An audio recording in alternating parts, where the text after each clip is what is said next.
আসসালামু আলাইকুম। আমি মোহাম্মদ ওয়াসিল মোল্লা, রাজবাড়ী সরকারি কলেজ, বিএসসি অনার্স গণিত বিভাগ। আজ আমি একাদশ দ্বাদশ শ্রেণীর আইসিটি বইয়ের পঞ্চম অধ্যায়ের প্রোগ্রামিং প্রোগ্রামিং ভাষার উপরে ক্লাস নিব। এটা আমার দ্বিতীয় পর্বের ক্লাস। প্রথম পর্বে প্রোগ্রামিং ভাষা কি, প্রোগ্রাম কাকে বলে, প্রোগ্রামের জনককে, প্রোগ্রামের বিভিন্ন ধাপ, বিভিন্ন প্রজন্ম, এগুলো নিয়ে আলোচনা করছি। আজ আমি সরাসরি অ্যালগরিদম এবং ফ্লোচার্ট নিয়ে তোমাদের সামনে আলোচনা করব। অ্যালগরিদম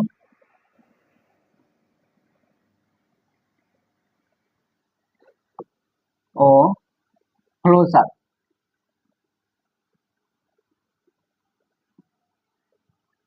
ফ্লোচার্ট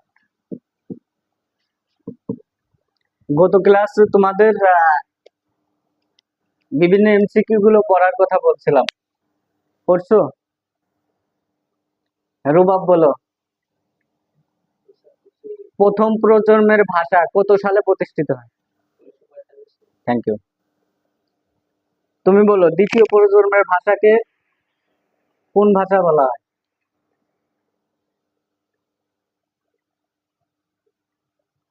রুবাব বলো তো।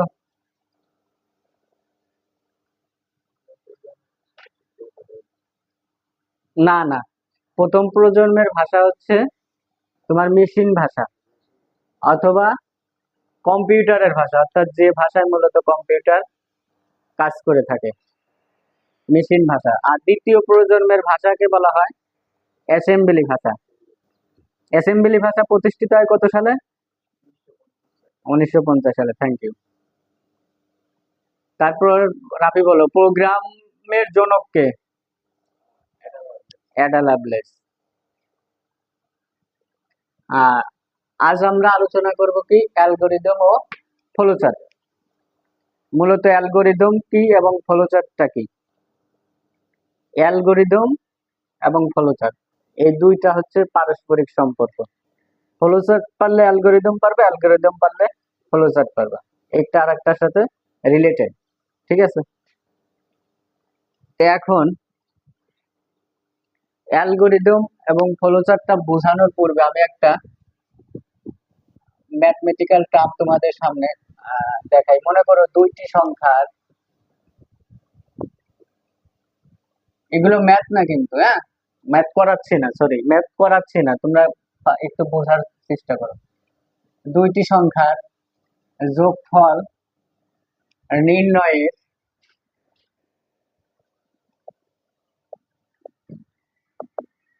অ্যালগরিদম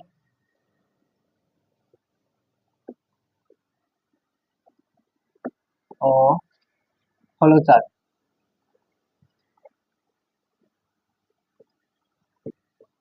নির্ণয় করো বলা হলো। তাহলে আমরা কিভাবে নির্ণয় করবো? আগে এই বিষয়টা আগে আমাদের মাথায় নিতে হবে, তারপরে অ্যালগরিদম বুঝতে হবে। সেটা হচ্ছে, মনে করো এরকম বললো, আমাদের যদি স্বাভাবিকভাবে দুইটি সংখ্যার যোগফল, মনে করো যে 7 + 5 সমান, যোগফল নির্ণয় করতেছে কিভাবে? 12 হয়েছে, তাই না?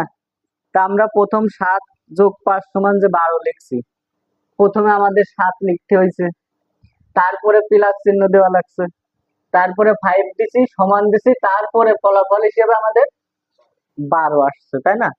অনুরূপ ভাবে অ্যালগরিদমটাও এইরকম ধাপে ধাপে ধাপে ধাপে একটার পর আর একটা, মানে ধাপগুলো মিস হলে কিন্তু হবে না, ধাপে ধাপে একটার পর আরেকটা লিখে অ্যালগরিদমের মাধ্যমে এই যোগফল নির্ণয় করতে হয়। বুঝছো? তাহলে আমরা অ্যালগরিদমের সংজ্ঞাটা দিই। বলো তো অ্যালগরিদম কাকে বলে? যদি প্রশ্ন আসে অ্যালগরিদম কাকে বলে, সেই প্রশ্নের উত্তর হবে কি? এখন লিখো, নোট করে ফেলো, একদম ধারাবাহিকভাবে নোট করে দিবা। তোমাদের আইসিটি আর কিছু লাগবে না। অ্যালগরিদম কি, শুধু নোটগুলো ফলো করলেই হবে। কোনো সমস্যা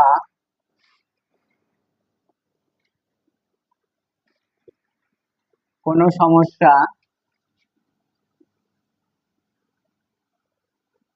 ধাপে ধাপে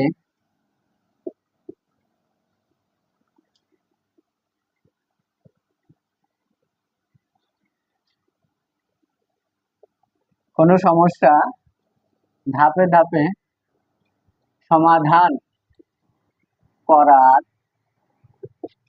পদ্ধতিকে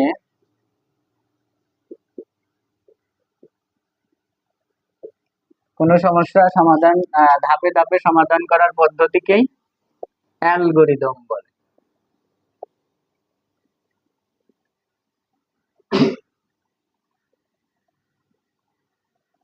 ক্লিয়ার রুবাব? ক্লিয়ার?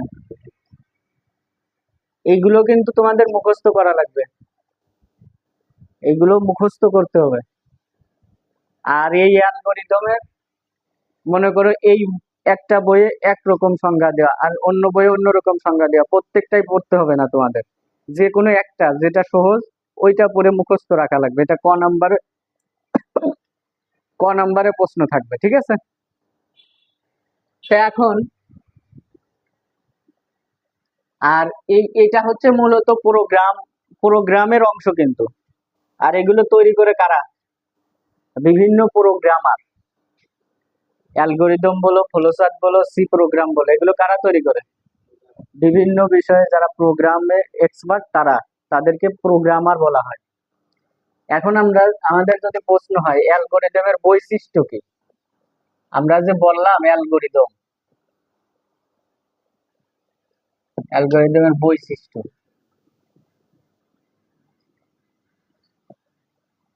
অ্যালগরিদমের 1 নাম্বার বৈশিষ্ট্য হচ্ছে তোমার, তুমি যে প্রোগ্রামটা মূলত তৈরি করবা, সেই প্রোগ্রামের 1 নাম্বার শর্ত হচ্ছে, আচ্ছা মনে করো তুমি যে কোনো একটা বিষয় খুব কঠিন করে উপস্থাপন করছো, তোমরা দুইজন প্রোগ্রামার, সাপোজ মনে করো একটা অ্যালগরিদমের প্রোগ্রামার, দুইজন একটা অ্যালগরিদমে তুমি করছো কঠিন করে, ও করছে সহজ করে, তোমরা দুজন। হ্যাঁ, তা এখন রুবাব যদি তোমার ওর তৈরি করা প্রোগ্রাম তোমাকে দেয়, তুমি যদি ওর তৈরি করা প্রোগ্রামটা বুঝতে না পারো, কঠিন করে উপস্থাপন করে যদিও, তাহলে কি তোমার কাছে গ্রহণযোগ্যতা আসবে? আসবে না। আবার এমন করে তৈরি করছে প্রোগ্রামটা রাইট কিন্তু স্পষ্ট না, তোমার কাছে গ্রহণযোগ্য হবে? হবে না। ও এমন ভাবে তৈরি করছে সেই প্রোগ্রামটা তোমার কাছে বুঝতেও কঠিন লাগতেছে, তাহলে কি তোমার কাছে গ্রহণযোগ্য হবে? হবে না। এই জন্য ওকে এমন ভাবে প্রোগ্রামটা তৈরি করতে হবে যে প্রোগ্রামটা তোমার জন্য কি হতে হবে বলো তো? গ্রহণযোগ্য হতে হবে। আর কখন গ্রহণযোগ্য হবে? Thank you. সহজ হতে হবে। প্রথম শর্ত হচ্ছে কি, প্রোগ্রাম সহজ হতে হবে। প্রোগ্রামটা রুবাব যে প্রোগ্রামটা তৈরি করবে সেই প্রোগ্রামটা হতে হবে কি, সহজবোধ্য। সহজবোধ্য প্রোগ্রাম সহজবোধ্য হতে হবে, 1 নাম্বার শর্ত। 2 নাম্বার কি, প্রোগ্রাম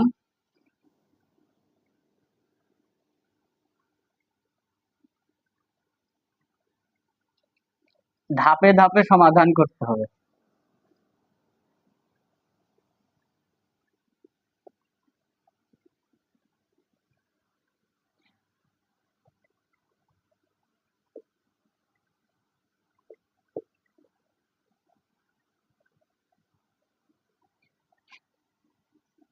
তিন নাম্বার কি, প্রোগ্রাম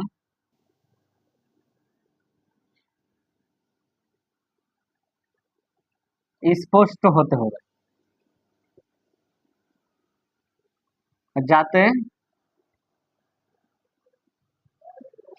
অন্য প্রোগ্রামার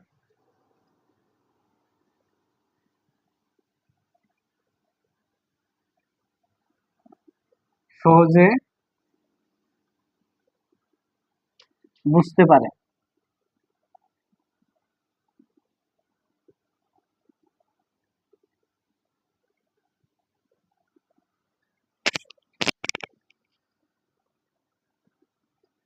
তারপর 4 নাম্বারটা, প্রোগ্রাম ব্যাপকভাবে বড় করা যাবে না।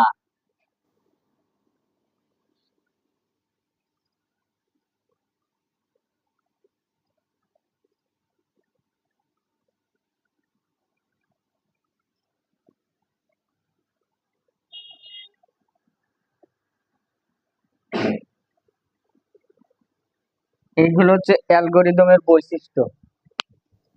এইগুলো অ্যালগরিদমের বৈশিষ্ট্য। হ্যাঁ, প্রোগ্রাম ব্যাপকভাবে বড় করা যাবে না। লিখছো? এটা সহজ সহজ প্রোগ্রাম সহজে বুঝতে পারে, অর্থাৎ প্রোগ্রাম স্পষ্ট হতে হবে যাতে অন্য প্রোগ্রামার, সরি বানানটা মনে হয় ভুল হয়েছে না, অন্য প্রোগ্রামার, এটা হবে ময়াকার বাসিন্দা, অন্য প্রোগ্রামার সহজে বুঝতে পারে। মুছে দিলাম নাকি? অন্য প্রোগ্রামার যাতে আমাদের সহজে বুঝতে পারে।